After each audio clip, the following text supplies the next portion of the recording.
Hey guys, how is your day going today? So today's video is something that I want to discuss with you all. It's regarding what we just saw in Rebels, where Ezra went into the world within worlds that allowed him to go back in time and save Ahsoka. I believe this video will tie in many theories from the sequels, the original, and the prequels, so have your theory hats on.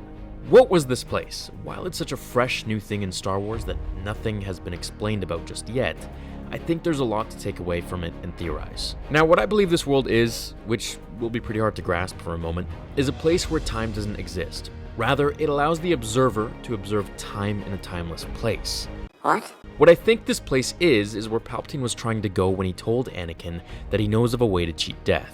What we saw was Palpatine who was trying to reach out and attack Ezra and Ahsoka through his portal, which was among hundreds of other doorways in that place. Now, if you notice, Palpatine needed Ezra to walk through the portal himself, so that tells me that he couldn't necessarily go through it and do what he wanted with him, but rather needed the person to walk through it himself, or he would have to go through the temple, which he was trying to do as he was excavating the temple itself. He was clearly using Sith magic to open the portal and see inside, and I think he wanted Ezra to walk through it so that he could do, whatever he wanted, as his new apprentice or seek information or whatever it was. He had that portal look like it was CANON, which was clearly just a mirage. As we saw once Ahsoka convinced Ezra not to go through, Palpatine appeared and tried to lure him in with his magic. I think this place was exactly how Palpatine was going to cheat death, and what he was trying to do in Revenge of the Sith when he told Anakin that he could save Padme.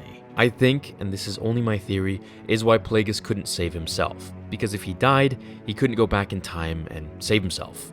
If Plagueis even existed, that is. Who knows if he was actually real or just made up by Palpatine, now that the Plagueis book is just legends. Could this place be where Rey teleported to as well in The Last Jedi? That mirror showing the many clones of her seemed like a spot that stopped time and space itself, showing her just one of the portals. Maybe it's something very similar. I'm thinking Palpatine's excavation of this temple on Lothal was a big hint as to just what he was trying to achieve had Ezra and the gang not disrupted the Empire's plans for it. I guess we'll find out more in the next episode of Rebels. The fact that time travel is now a thing means many things could be done. It's good and bad.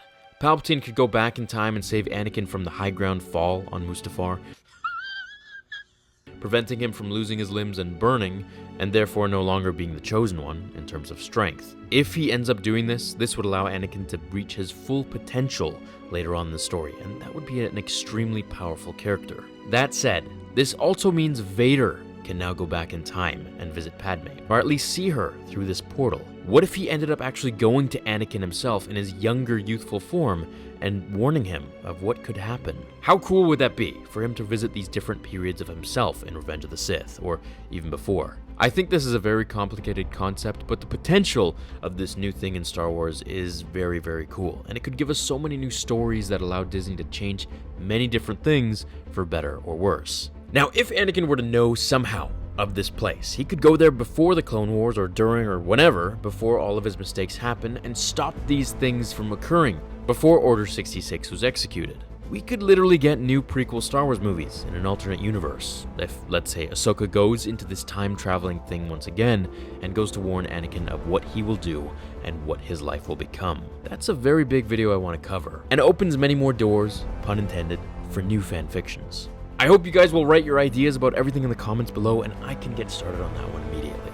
I hope you're all excited for The Last Jedi novelization coming out in just a few days now, and I will see you all in the next episode of Star Wars Theory. Until then, my fellow Jedi and Sith friends, remember, the Force will be with you always.